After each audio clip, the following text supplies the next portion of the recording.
transcend the conventional space applications by leveraging the digital innovation, AI, machine learning, GPT, and then engaging the end users. We penetrated the space agency to the community, to the real end users and multi-sectors, and then managing the data and information more effectively and enhance a partnership with academic, with the private sector, with also the youth. We have youth forum twice a year at regional level. So some ongoing project is that we work on this capacity building for countries in using this integrated geospatial information. We tailor the operation system because in spacefaring country in this region, there are several mature systems, but whether this can be actionable, useful for the users in the developing country, we have to try to find a way to tailor this operation system in the country, by the country. So at the beginning, we do for them. We develop this system and tools for them. And step by step, we work with them. That is a tailoring process. After that, maybe 2-3 years, we follow them. That means they can do it by themselves. We provide this troubleshooting. And then finally, the return, they come back to us to be the trainer for the trainees. They can teach other countries. So this is some successful experience I want to share with our GEO members and also our countries. So we have some for this slum mapping in Indonesia. We work with a community. This Lancang Mekong country, we work with AR China for this cross resilience agriculture and rice. In addition, we have this drought monitoring for Kyrgyzstan and Central Asia. Then we also use this big Earth data for AI for flood hotspot mapping. This is online already. Now we are doing some little bit crazy things for these large language modules. We call it SetGPT. So it's already launched. It's won ESCAP Innovation Award, and also it's the top 20 of the ITU, I think innovation, some kind of an innovation award. It's not first prize, but we are doing on this. The first prototype model will be launched end of this year. In addition, we have this virtual satellite constellation proposed by Indonesia for preparedness of the disaster. Everything we work space charter is after the disaster. So we try to use this digital tools for hotspot mapping, for preparing for this the disaster, and integrate with social economic data and update it regularly by the local government. That means if unfortunate there is a disaster, the local government will make a quick response for this rescue and rebuild. So that's all. Thank you.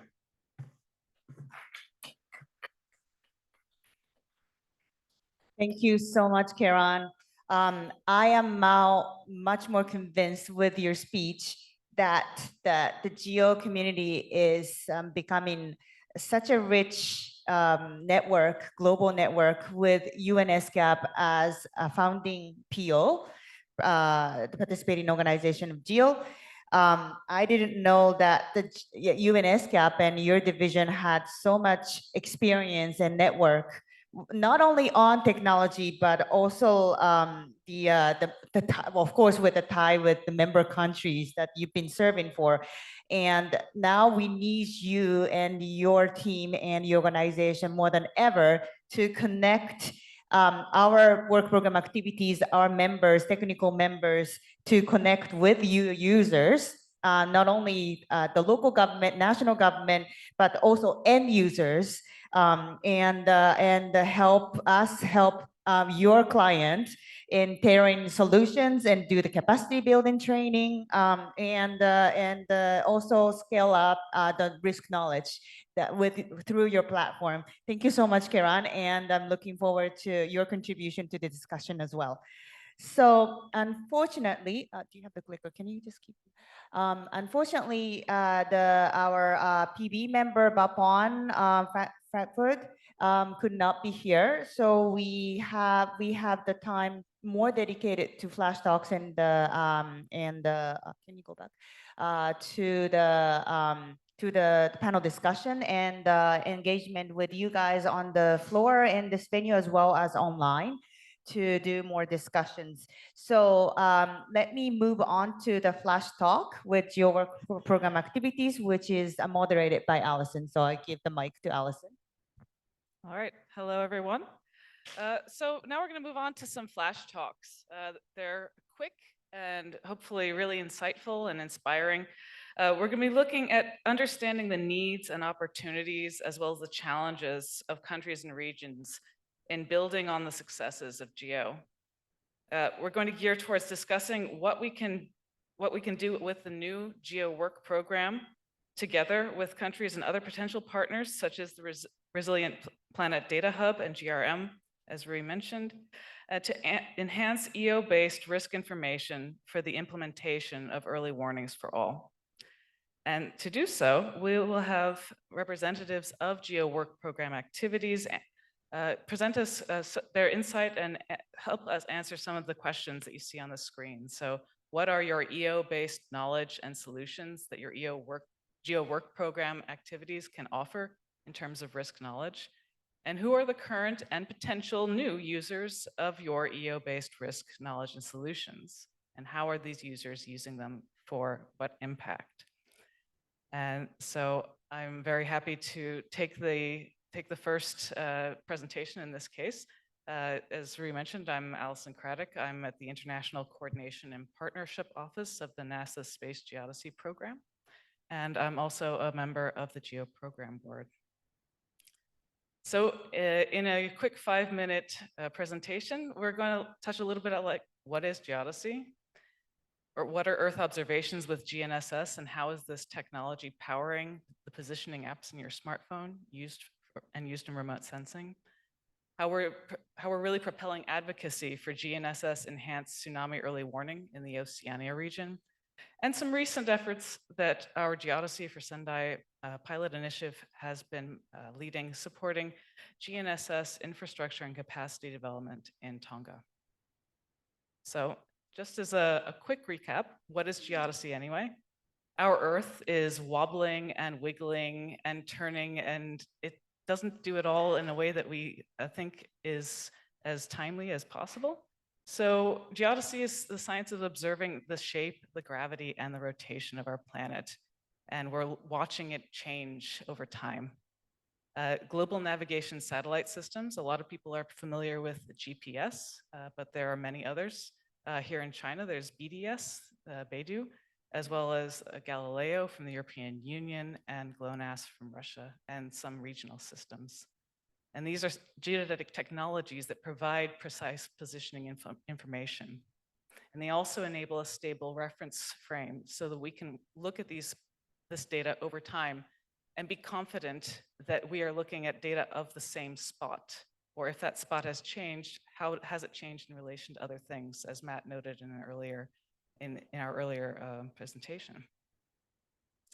So how do we use global navigation satellite systems to observe the Earth, and especially observe natural hazards and disasters? You see, we have a lot of different things going on. Our Earth is changing, and so GNSS can be used to help seismometer networks. We can use it to help monitor severe weather, things like landslides, volcanic eruptions, and tsunami, which we're going to take a little bit more of a deep dive into. So the Geodesy for Sendai pilot initiative is advocating for infrastructure, open data, and capacity development for GNSS enhanced tsunami early warning in the Oceania region. And we're looking at this by trying to harness the power of GNSS in collaboration with other technologies, or in cases where we really have some gaps, and how can we use GNSS data to help inform situations that normally don't have good access to other Earth observations in these instances. Now, just to kind of recap, what does a navigation signal have to do with tsunami early warning? Our Earth is covered with an atmosphere. And in a tsunami wave, the wave is so massive, so large, that as it propagates, as it travels across the ocean, it pushes up on the atmosphere. And that push compresses the electrons in our ionosphere. And that used to be noise. That used to be something that we threw out. But a lot of people got together and they started figuring out, hey, we've noticed that there's these noise patterns. And all of a sudden, the noise became a signal. And so what we're trying to do is make sure people are aware of that and help people be able to use this unanticipated benefit of GNSS to help inform things like tsunami early warning systems.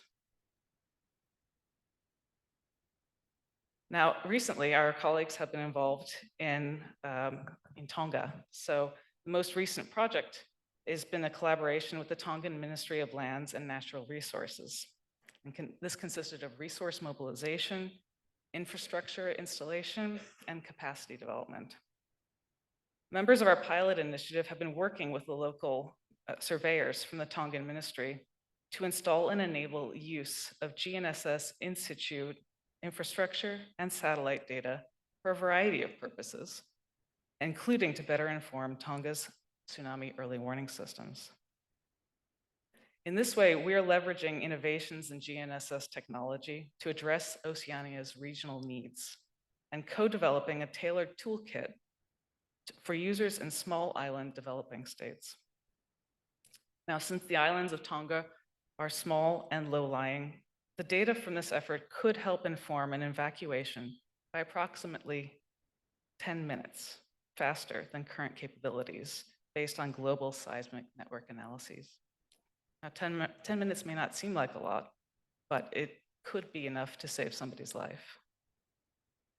In some cases, such as the 2022 Hunga Tonga volcanic eruption, information from GNSS could help provide timely information about a potential tsunami far faster than existing systems that rely on seismic waves to traverse the entire globe. And so I would love to talk with you all more, but we need to move on. And so our next presentation will be from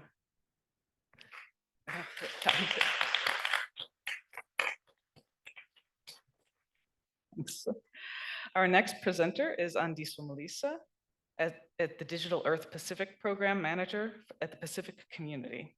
She's representing DE Pacific and is a former member of DE Africa.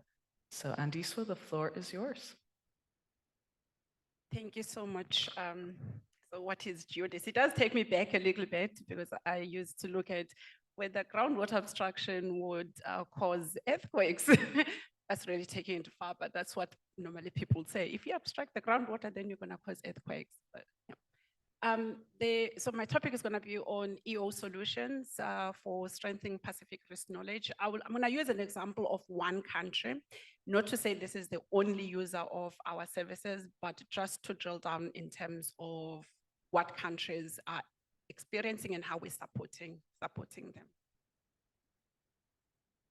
So I'll look a bit on the issues around access to basic information, and you will see what I mean exactly by basic information, which becomes very critical when we're actually wanting to apply for adaptation, climate change adaptation funding for the Pacific Islands.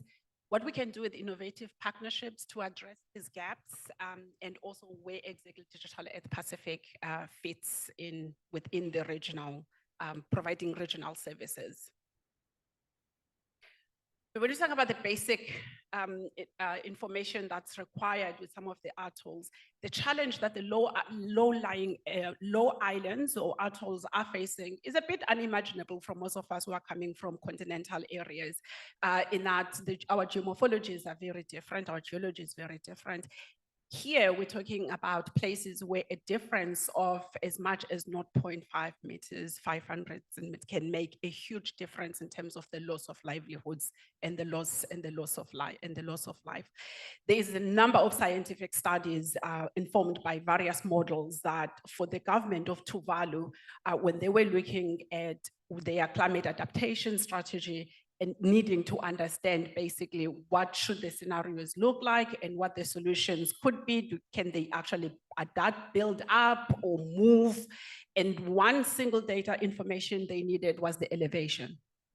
So what is the elevation of Funafuti in Tuvalu? Most of the scientific papers, none of them agreed on what's the mean elevation, or let alone what the highest points are. They vary up to like 1 meter to 2 meters. With a study that's supported through the GCF and also with UNDP and the Pacific community ourselves, we worked with the government of Tuvalu to do an acquisition of LiDAR data. And one of the interesting things that we to note is, at the time, the best available elevation data set that the Pacific Islands have access to right now is the SRTM, the Shuttle Radar Topography Model. When you compare these two models, you find that the mean elevation is about 9.2 meters in the SRTM, whereas for LiDAR is 1.55 meters, for Tuvalu specifically. The maximum elevation model for Funafuti is said by SRTM to be 27 meters. The actual one from LiDAR is 10.48 meters. Now you can imagine the kind of solution, adaptation solution you can come up with as a government that can actually make sure that your people are flooded and your assets disappear because your basic information that you require was inaccurate or not serving your purpose. So when we talk about the global data sets, yes, they are useful. And I do plead with our colleagues in the geo community when they develop these global data sets and they come to our governments and say, we have data for you.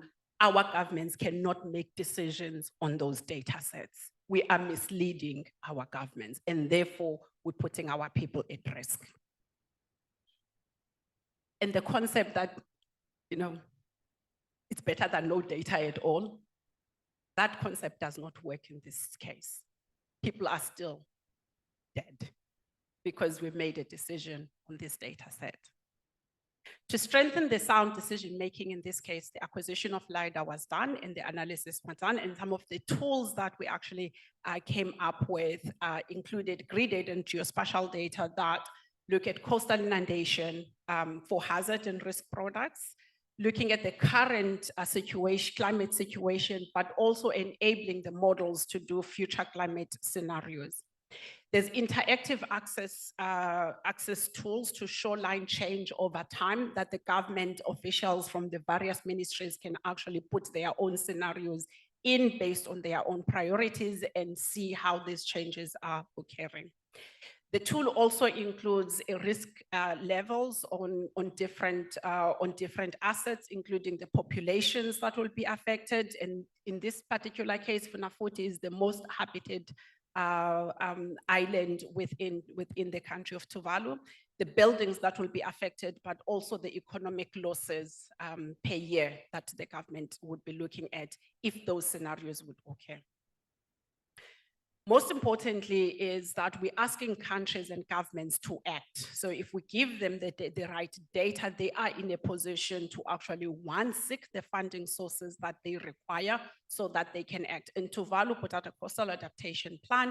And because they now had this data, they could draw out plans that they could start seeking funding for. And already they've raised over $50 million US of investments for their adaptation plans. And some of those adaptation mechanisms we can already start seeing. So for example, this one, we know when the beach was extended, and we can see from the coastline change product on Digital Earth Pacific when that project came and where it's currently at now. However, LiDAR data is very expensive for the economies of the Pacific Island. We're talking about large geographical areas with one country having over 100 islands and most of those islands habitable. It's almost like asking governments to choose which of their own people they're going to save first, because they need to prioritize for which area we're going to make an investment, and then maybe in 5 years' time we'll have enough money to go and acquire LiDAR data. For the Pacific community, we've been looking at different solutions and collaborations that we can help to start improving the access to the very high resolution data that the countries can have at a much more affordable cost.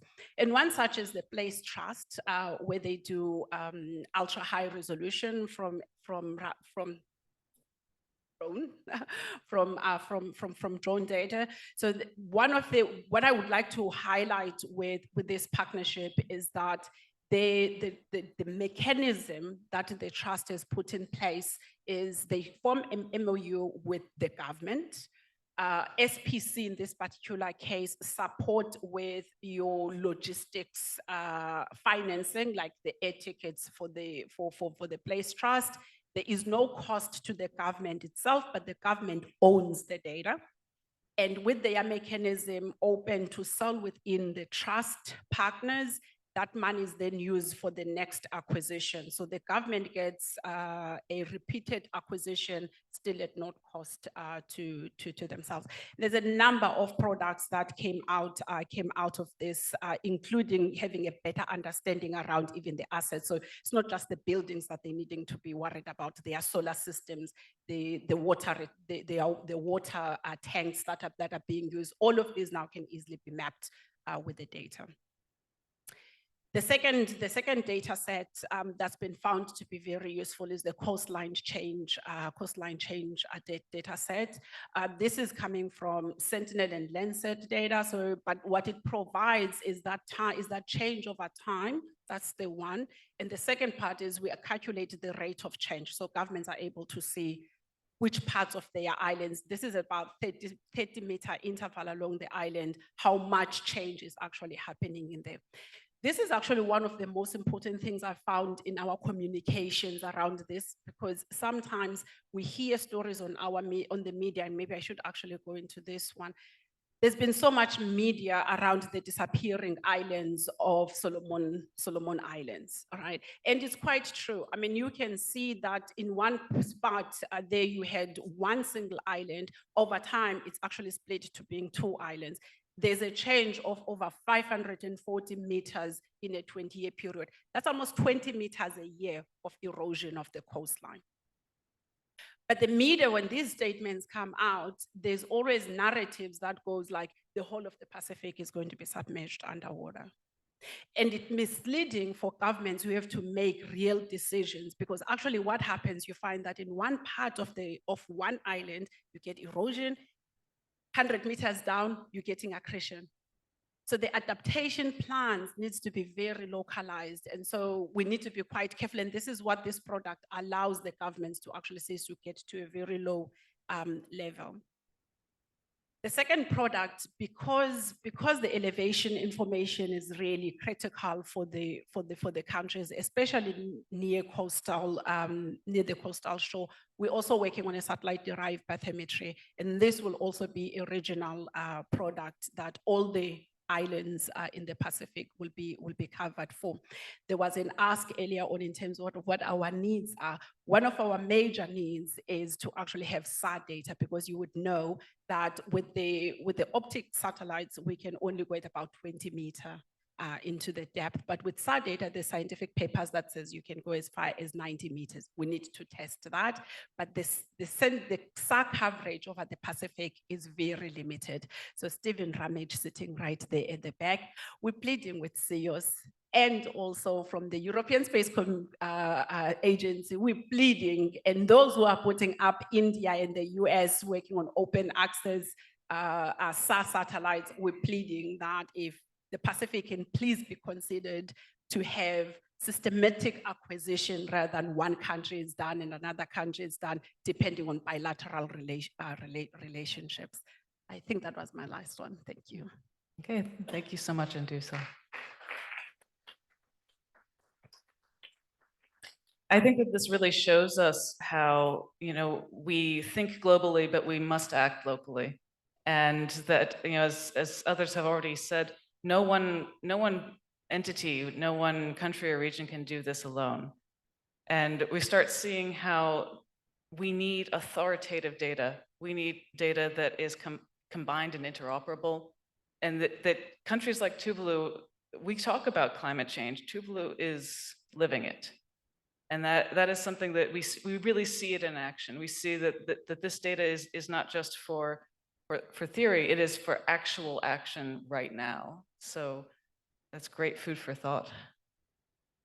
So moving on, our next speaker is Daniele Ehrlich. the lead of the GEO Human Planet, and also a member of the GEO Disaster Risk Reduction Working Group. Daniele, the floor is yours. Thank you very much. Thank you for inviting me. And I have to say, it will be difficult to talk about global data sets after your presentation. But it's a pleasure to show you our products and how we are using it operationally. So first of all, this is part of Human Planet activities. It's a collection of institutions, research, and operational institutions and policymakers. In fact, what we are showing here on this map here is a set of global products that have been co-produced, co-designed, and co-produced with policymakers. And they are part now of our operational products. So that's important to say, and I will come in a second. So why global? Because we realized that early on, that whenever there was a disaster 10 years ago, 15 years ago, we did not have data to be able to understand quickly the amount and the severity of the problem. There was just no population data available in many parts of the world. And that has triggered our community to produce these data sets. So on the left, you see a built up data sets, that is where the houses and the buildings where we live and work. And the second product is population data sets, density data set. And we call them also societal variables. And probably you have seen this slide before in a previous presentation. And the reason why I'm showing it again is because these are data sets that come across many applications. We are using them for all international frameworks that are addressed by GEO, for example. So you will see them probably in another presentation as well.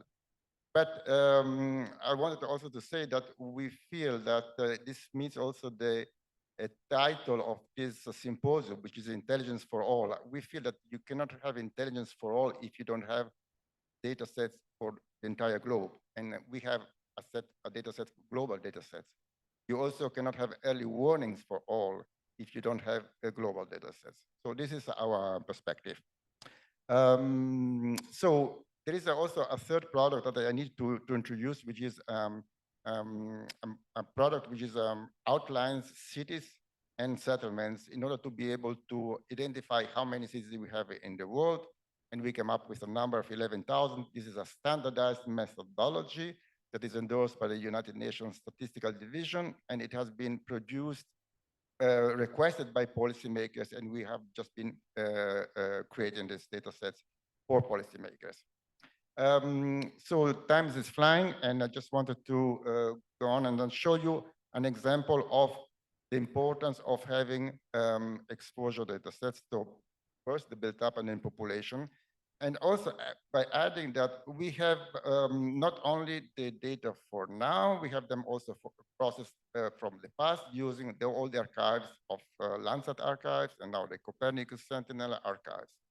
And I want to give you a flavor with an animation of the importance of, or I will pass this, the flavor of how cities have grown over time. This is, I just pick up Kathmandu because it's a high risk city for earthquakes. And the animation shows how population was in 75 and how it has, no, this actually is the built up in 75 and how the built up has grown over time.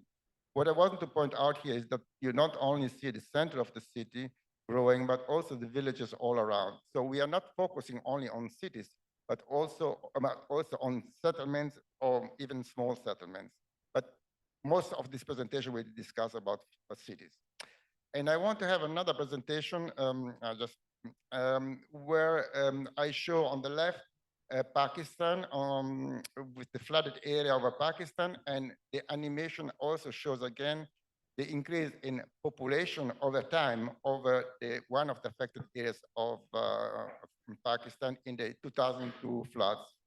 And the graphic on the right shows that these are not only animations, they are statistics, numbers that you are using for assessing also the growth of exposure over time. And these are critical information for assessing also future risks by projecting population and built up into the future. So this is just an example. I hope I capture your imagination with that. But I wanted now to go back to the urban center database. So we have this 11,000 cities for which we have a number of variables that are related to disaster risk on flood, earthquake, storm surge, heat waves, and so on. And we have this information for the past, and we are projecting them into the future based on the climate projection, for example.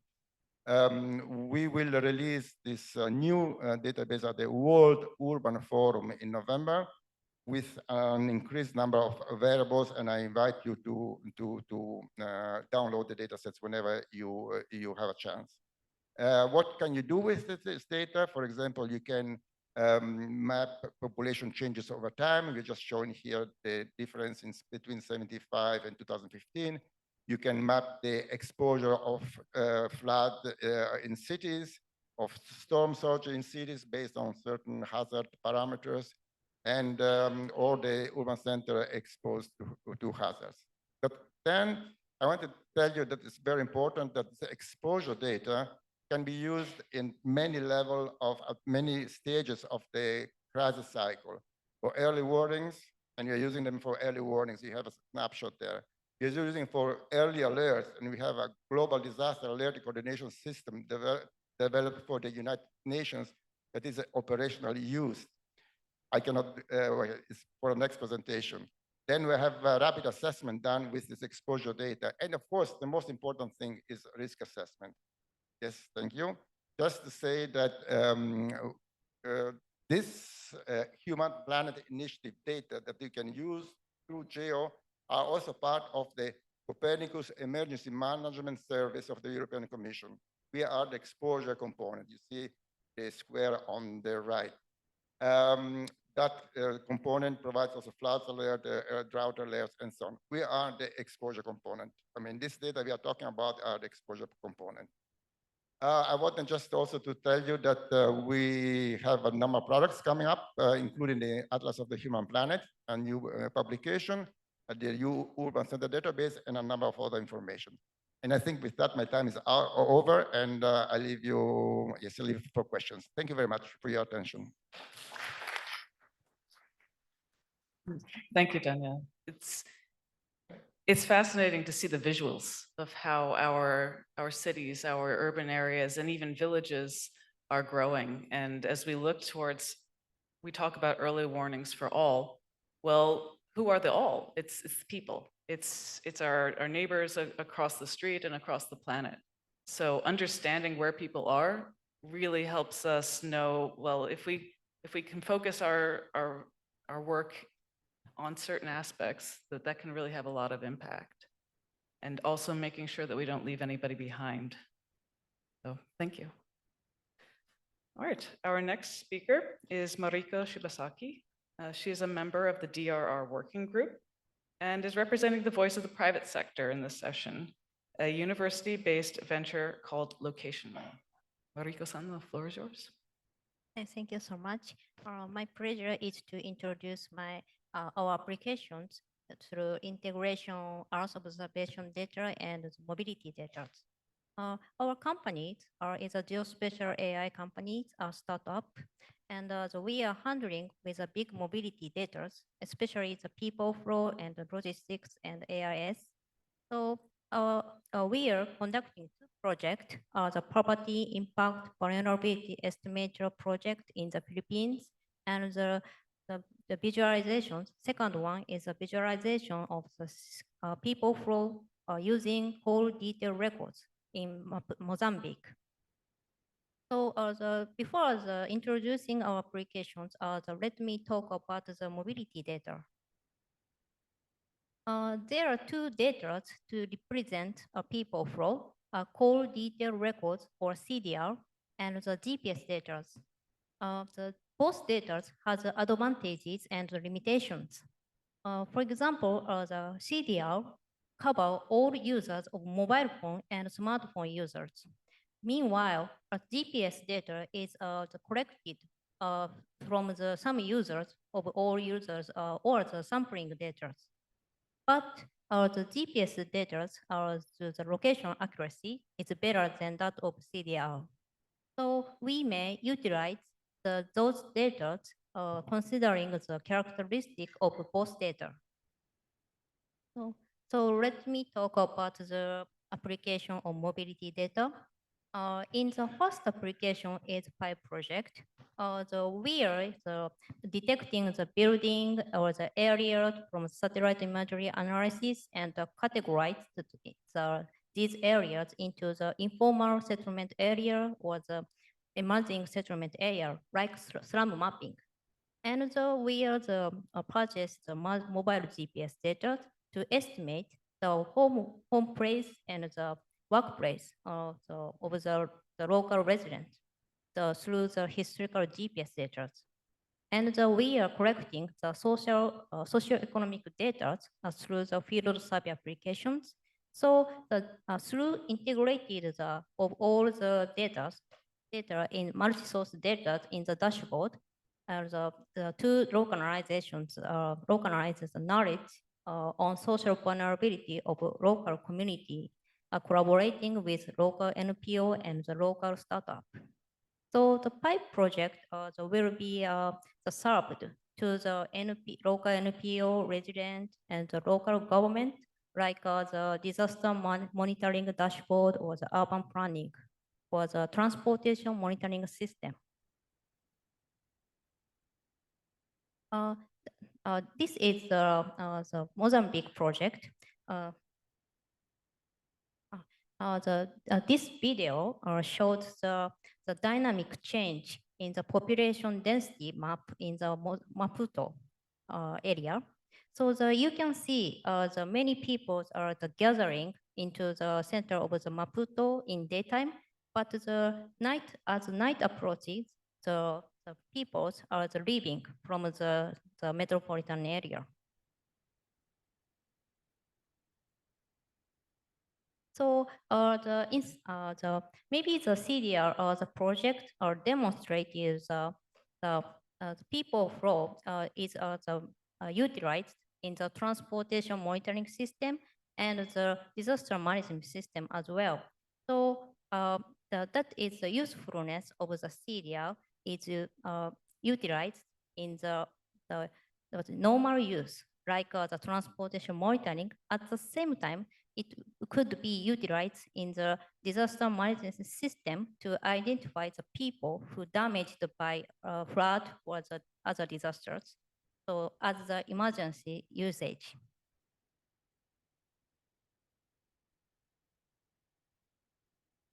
And let's talk about more details of the application of the mobility data with Earth observation data. In this PIPE project, we are detected the building from the satellite image analysis and the categorized informal settlement area, and to overlap the random information with the mobility data.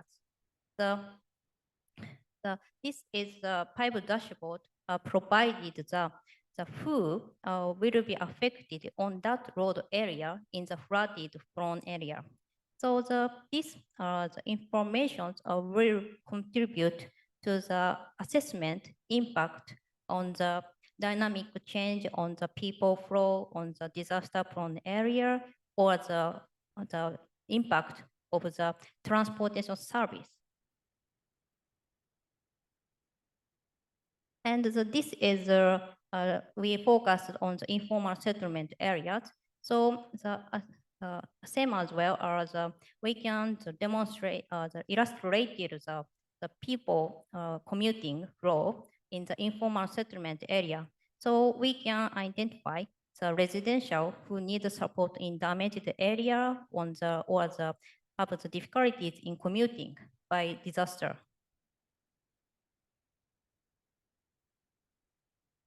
So for a standpoint of private sector, actually the private sector may hesitate to dedicate our resource to develop the service for the only disaster management system. So because unless invest unless it has the prospect of the business on the disaster management. So we are required to the public sector has an initiative on the making of the registrations and the protocol for the bridging or the smoothly sharing the data asset of private sector, like mobility data, and the public sector prepared such a registration and the protocol for the sharing of data into the smoothly the delivered the disaster service for local communities. Yes, thank you so much.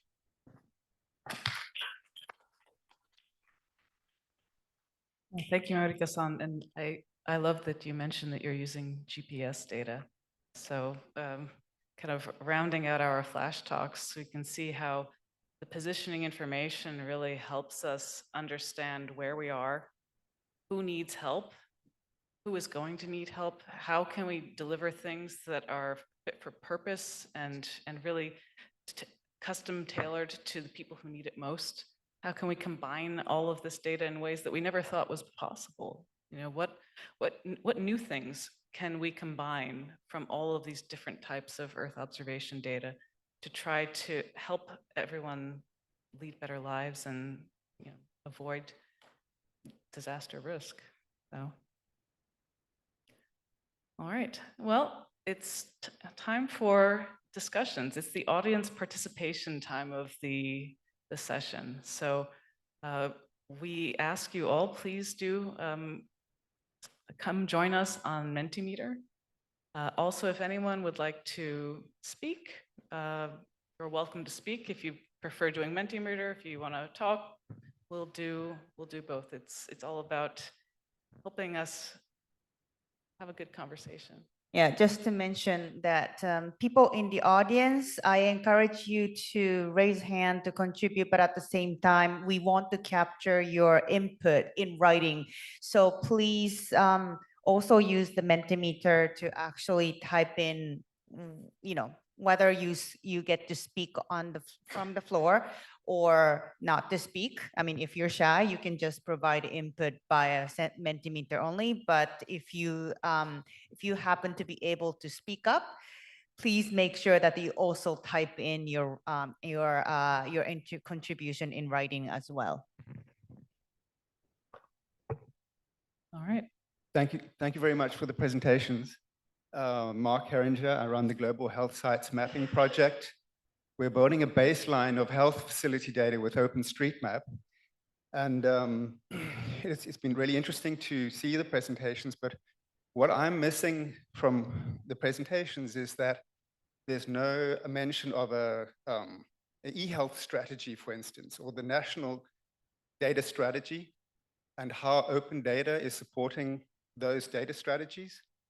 And specifically within those data policy documents, the reference to the open data licensing, you know, it's so critical to reference which data license you're using so that the data can be combined in a particular way which ensures that it improves.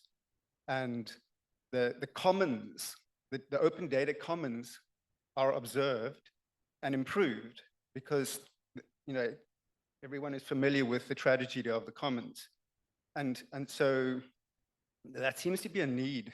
And the other thing is, it doesn't seem to be a lot of mention of OpenStreetMap, which is the purest citizen science resource available on the planet, in my opinion. And, you know, there seems to be a need for Earth observation data of settlements on the Earth to be combined with citizen-generated data of their settlements and the equity that brings. So, yeah, and Daniel, to your point, or your presentation on the work that you're doing in Ecuador, OpenStreetMap is your friend, you know. So I will share my data sets from OpenStreetMap that we're publishing as a digital public good. And, you know, incidentally, that's another keyword phrase that I haven't heard yet. Where are the digital public goods here? because there seem to be a number of them. And there is a United Nations Digital Public Good Alliance publishing these assets for everyone to build on as open source, open data products with governance modules in place. So yeah, just some additional comments to build the commons. Thank you. Thank you so much for already providing input. Actually, we wanted to start with the guiding questions, but let's keep in mind the health aspect in the context of disaster risk. That's, as you mentioned, it's one of the key sort of aspect in disaster risk. I mean, we just, we lived the life under COVID. So, of course, it's an important, and thank you so much for raising the OpenStreetMap as an important source of information for vulnerability exposure data. Indeed, it's a critical point of, source of information and an important geo-partner. So let me just restart. And Matt, please make sure you provide an input in writing as well. Allison, do you want to, well, it doesn't show on the screen, but let's have, okay. So let us start with the guiding question. Allison, do you want to introduce? All right, so how do you think your global, regional, or national needs can be met with your EO-based knowledge and solutions? So, Yes, the mobility data provided the kind of the alternative data over on the people mobilities, right? Especially these data are useful for the designing urban transporting and to identify the damaged people in real time. So maybe the combination of the Earth observation-based knowledge and the mobility data could contribute to the everyone's needs.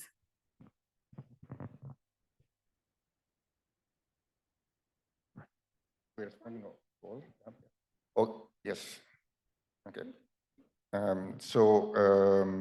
I think there are many needs that are not met. And I'm talking about global data and vulnerability issues. This is one of those, and I have not elaborated, but I would be happy to do so.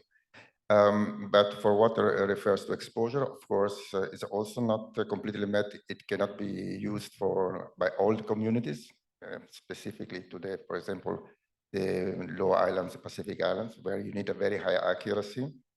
But I think there is an ongoing process towards engaging in trying to slowly solving and addressing those issues.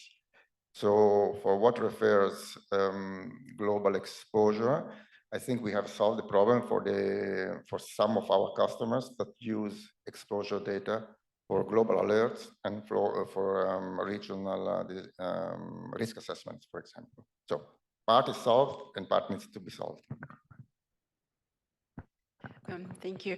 So I think one of the major aspects is the integration of the data. So we do provide some EO-based solutions, but by no means on their own as a standalone data set are sufficient to enable decision-making or to meet the needs on the ground. So I think that's the one. The second one, even though some of our products are regional, we aim to make sure that each and every island within the Pacific countries and territories is covered.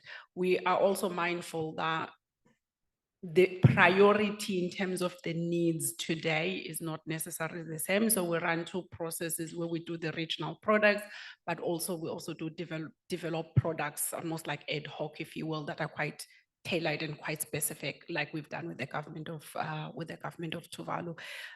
And I guess the third part is that collaboration and partnership with the national or regional stakeholders to actually make sure that the data is fit for purpose. For us, I think we have a very good tradition is that we do the survey on the country needs. So this plan action is not generated by the secretariat, it's by the countries. It's really country needs driven.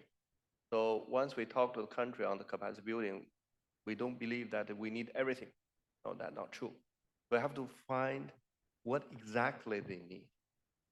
Then we provide this tailored system to support that.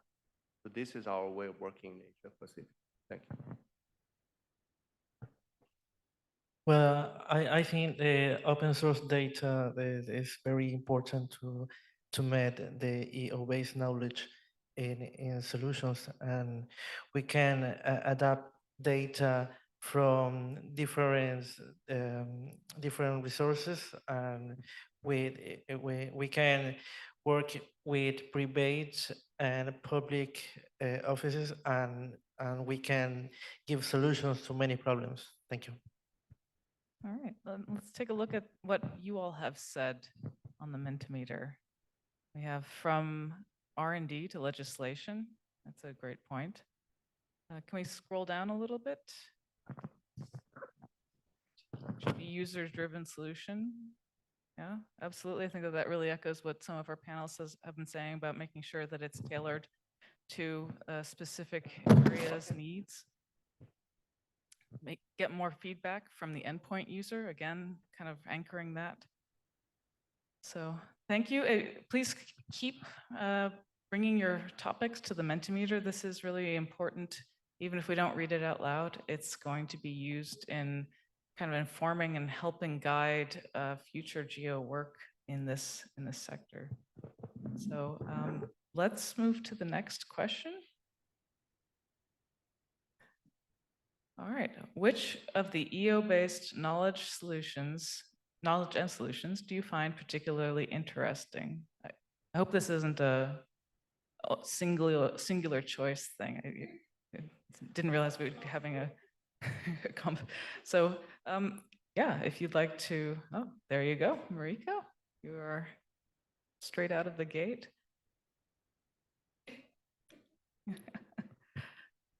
Well, it's great to see that these things are resonating with people, and yeah. Would anyone from our panel like to comment, or are we going to?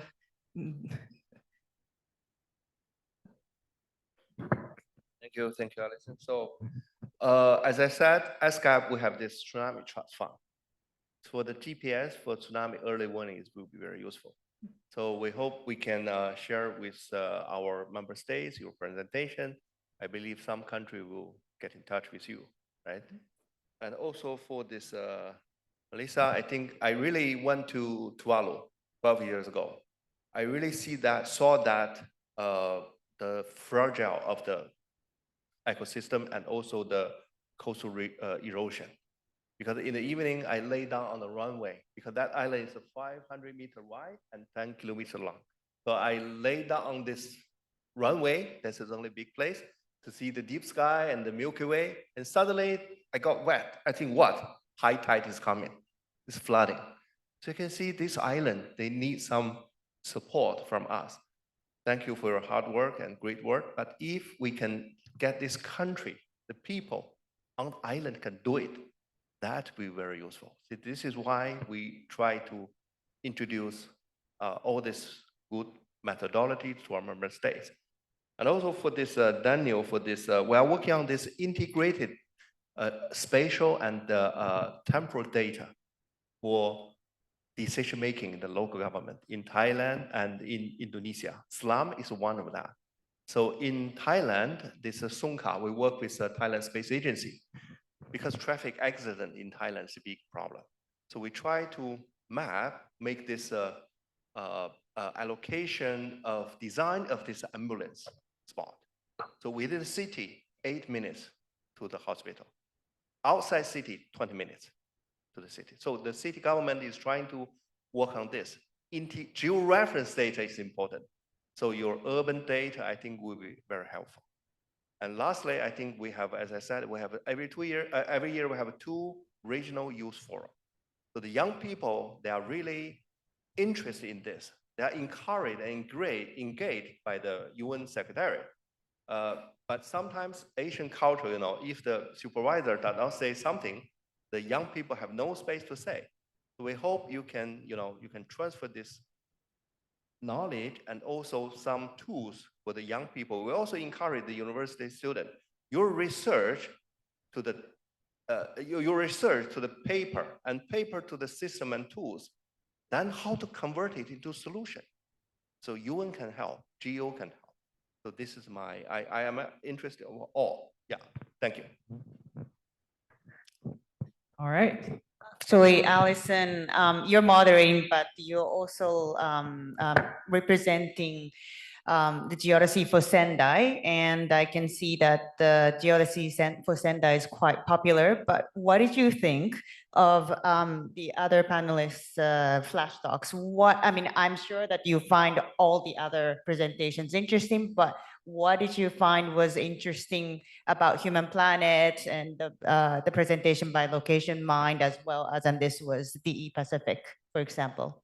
Well, I think it gives me encouragement. It shows me that geodesy is playing such an important role in helping us help each other through Earth observations, helping us design early warnings for all. That, I see that it shows us, where are we? How do we commute? Do we go into the city center? Are we living in a village? Has our village grown? Has our village shrunk?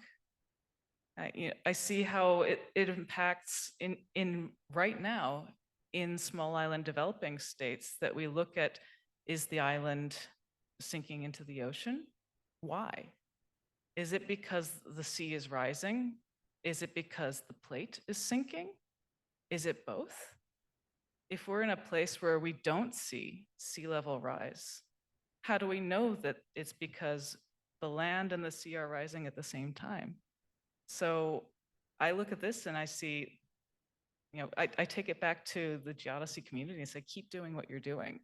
That so many people need this data, that to have this data, to share it openly, to share it in real time whenever possible, and also supporting things like all the infrastructure that goes around it. It's not just the data, it's data centers, it's internet connectivity, bandwidth.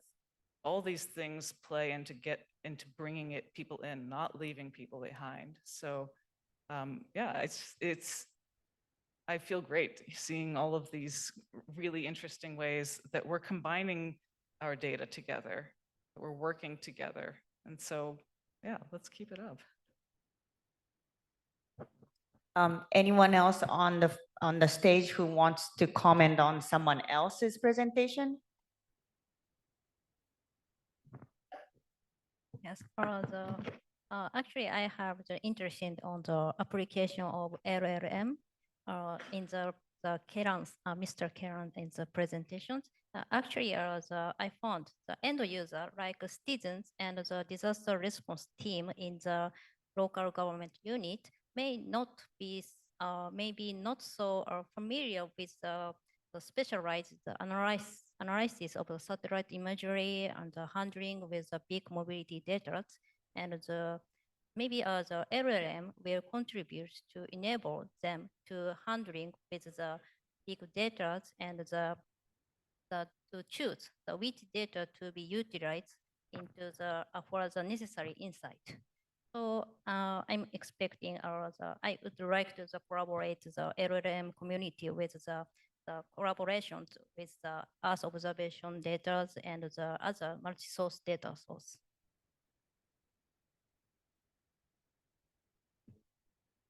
Yes, I feel obliged to comment on one of your observations on global data. So of course, global data have to be used in a proper way. And I think when you have case studies like the ones you have been talking about, where you need such a small area, something like that, probably it's inevitable that you have to use finer scale data, and you have demonstrated it very well. So I wanted just to comment on. And detail on that, because that's one of the comments that I wanted to make, that it's more just about the communication. because it's fit for purpose.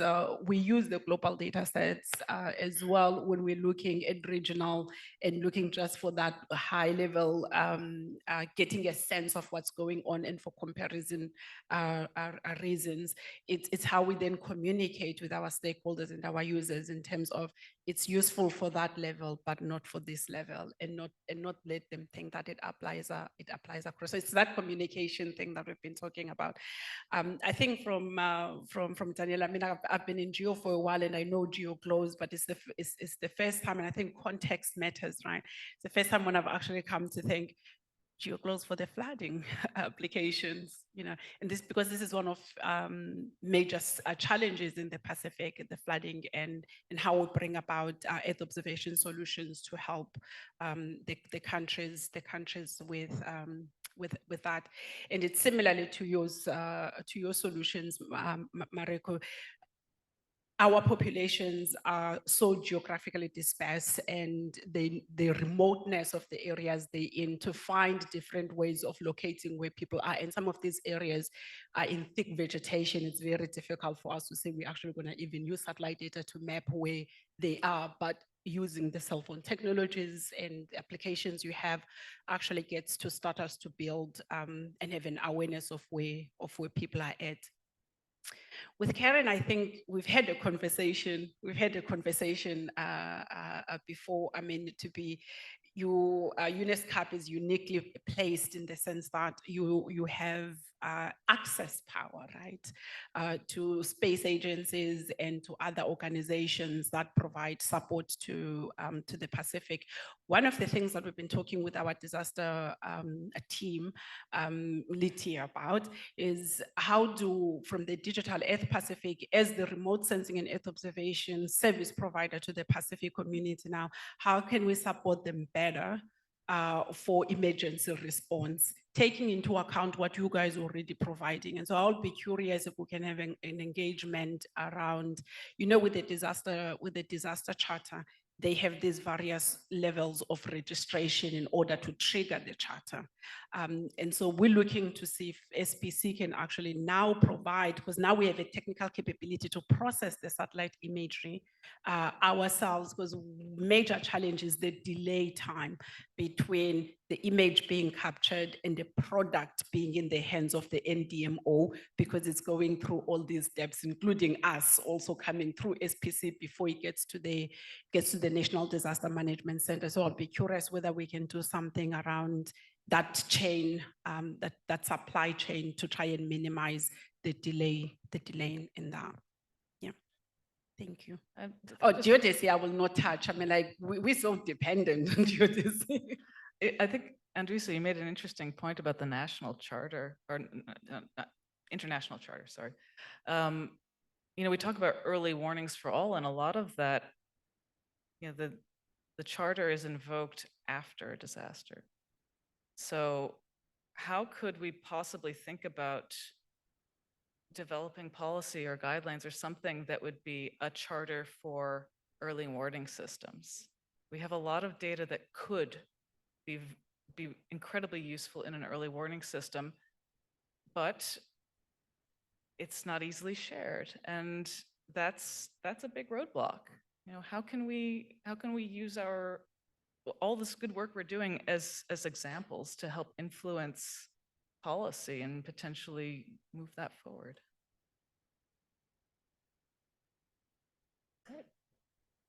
Can I respond? Oh, yeah. If I can briefly respond also and comment, is I think also that concept could be included in a more concept of vulnerability assessment and risk assessments, which is something that I think I would feel that the GEO should take up more.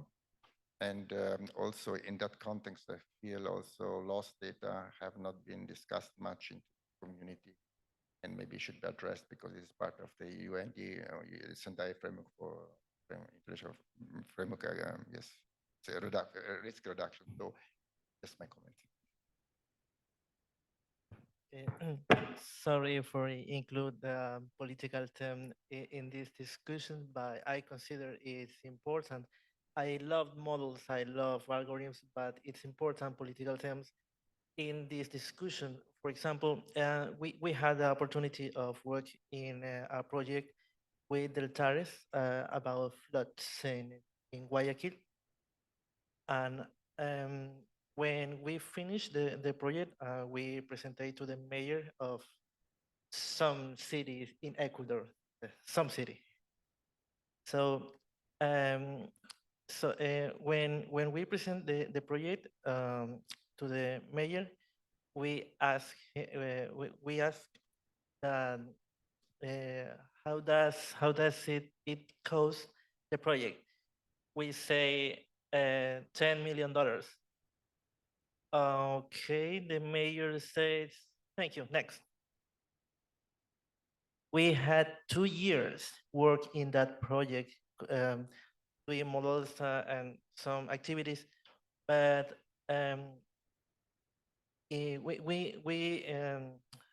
talk with the leader of the project, and we say, wait a moment, and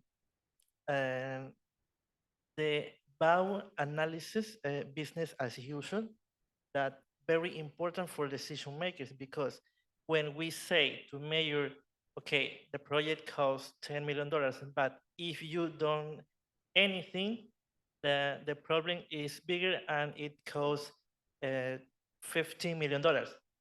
Okay, now you have my attention. So it's very important not to notice of the stakeholders what happens if we don't know, we don't do anything. Yeah, absolutely. Can I just make an intervention? Yeah, go ahead. Stephen Ramage from CEOS, Committee on Earth Observation Satellites. So I want to support what Andiswa was saying about the charter. I've also been approached by the humanitarian OpenStreetMap team HOT and by the World Food Programme with exactly the same concerns about the timeliness, about triggering the charter, about access to the data, because there's a whole load of IP issues around the private sector provision. So there is a working group on disasters for CEOS next week. And I'll raise it there at that forum because it's mainly the space agencies who are running the charter anyway. But I did introduce HOT and WFP to UMETSAT and CSA, who were the current sort of, the people working on the charter. And part of the issue is that changes so regularly. So by the time you get the discussion going, it's moved over to another set of agencies. So some kind of policy position might be better so that it has longevity and it goes over the different chairs. So I just wanted to supplement what was said. Yeah, it's great to hear. It sounds like we've got potentially some work for the DRR working group to contribute to. Okay, we've got one more question for the Mentimeter. Why? Oh, wow, existential questions. You want me to? Next. So what combination of knowledge and solutions, EO knowledge and solutions, do you think will be useful for countries and regions? So that's pretty open-ended. Let's hear what you all have to say. Just to complement, the whole point of the next year work program is break out of silo and have multiple activities to work together by combining solutions. And also our members of the communities to join forces together. And, the last discussion we've just had in the last 15 minutes is already talking about how different solutions and activities can leverage each other. So we already sort of discussing this question, but I want to hear more ideas. The last question about what activities were interesting to you. That was not about competition. It was more about the prompt, the interest among the speakers to think about what each other thought was interesting so that we can start discussing who can collaborate with whom for what. So that's the reason why we have this question. So we also want to hear from the audience, what you do that can be combined with what was already discussed, etc. Okay. Hi, everyone. You talked about global satellite navigation.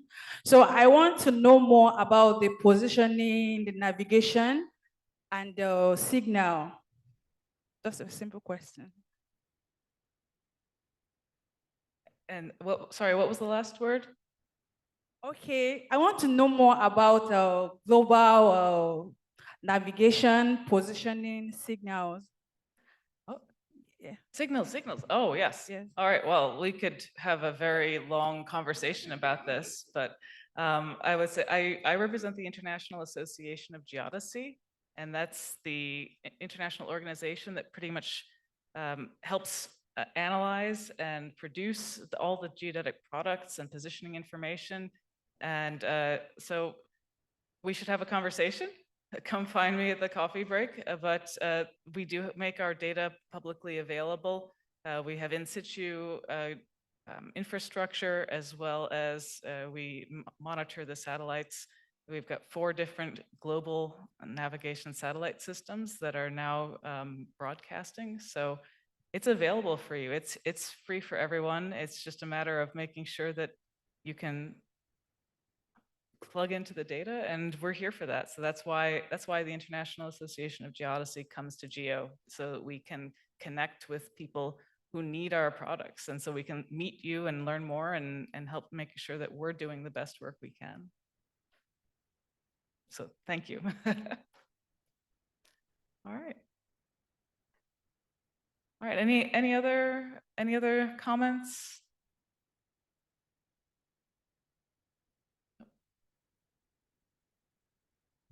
Hi, Orestes Spire from the National Observatory of Athens. It was very briefly touched upon by Daniele. The talk was about risk. What about losses and damages? In Europe, the official public body for losses and damages is the EEA, and their briefing said between 1980 and 2020, 40 years' time, the fatalities range between 85,000 and 145,000 people. The truth is, they don't know. Why? Because this is reinsurance data. It's completely closed. Can GEO are we interested in actual risk realization, the actual impact? Do we need it for impact modeling? How, if we are interested, what should we be doing in opening, because we also talked about open data, opening this loss and damage data. In Europe, at least, we don't know how many people have died, or there is also an estimate for losses, for financial losses, but I'm not touching upon this. Thank you. Yes, I commented also before that lost data should be also made available to GEO, and I agree that this is something that needs to be taken up if we want to address risk properly. Maybe you know that there are open source lost data from MDAT, something like that, but we know more can be done and should be done if you want to address it. I think I was also suggesting that maybe we should raise this in GEO and bring it up, and then if it's possible to address. So thank you for the question. It's very relevant. Thank you very much. Also, on behalf of Matt Foote, who is, who gave the opening introductory video, he and I also mentioned about other relevant emerging global partnerships that are relevant for early warnings for all. We didn't explain in details, but the Resilient Planet Data Hub, supported by, for example, Global Risk Modeling Alliance. These are actually the insurance and reinsurance industries who are now opening their, modeling and results for the developing countries for open solutions. And basically they're asking GEO to work with them. In fact, that these industry data and modeling and solutions are also becoming available openly. And it's a great opportunity for GEO to also work with them for the developing countries, for the early warnings for all. So yeah, here is our opportunity. We should grab it.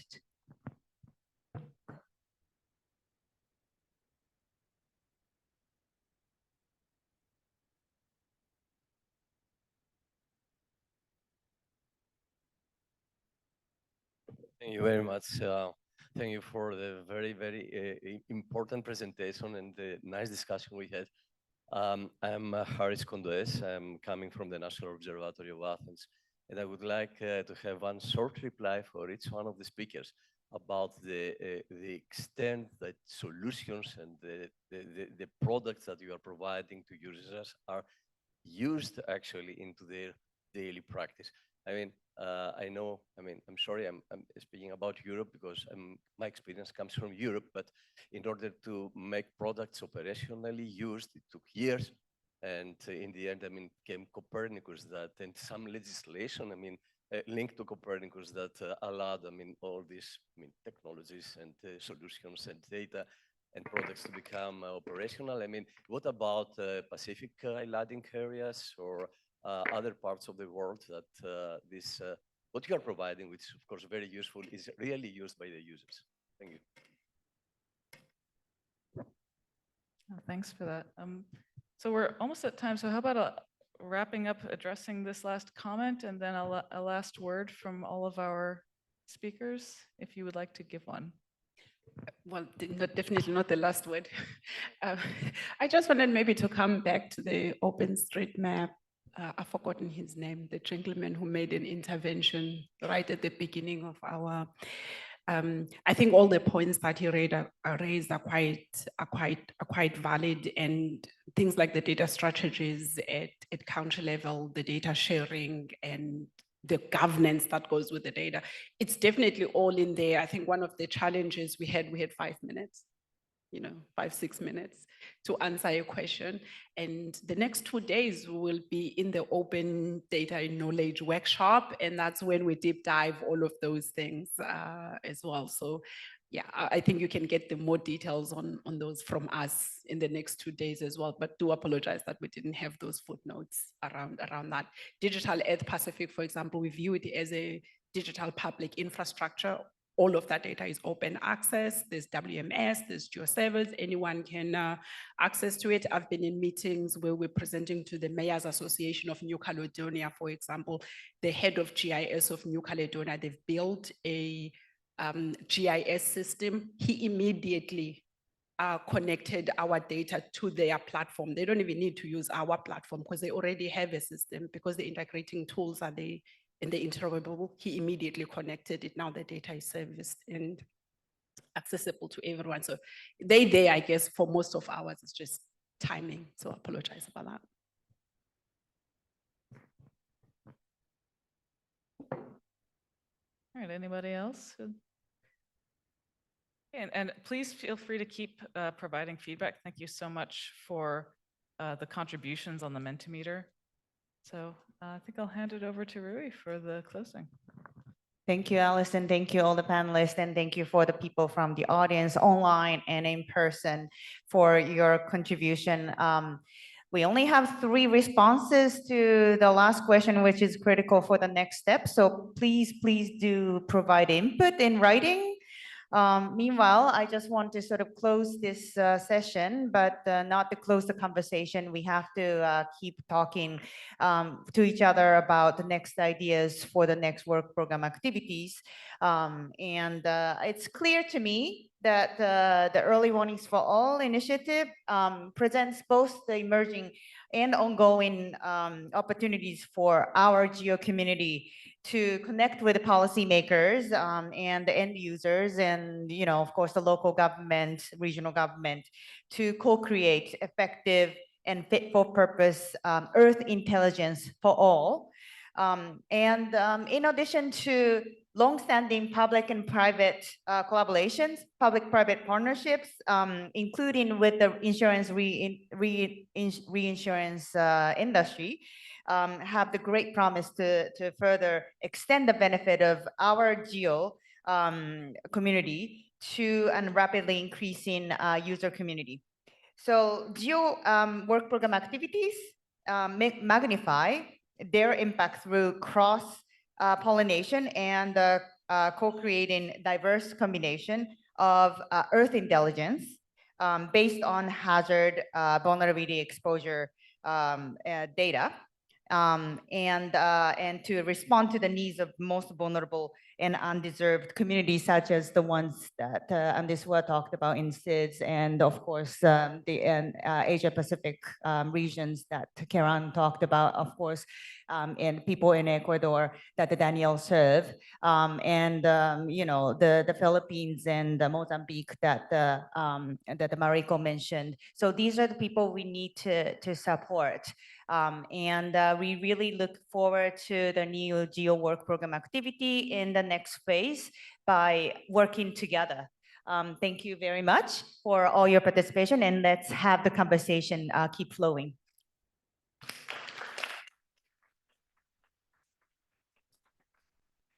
Panelists, let's please stay so we can have picture together.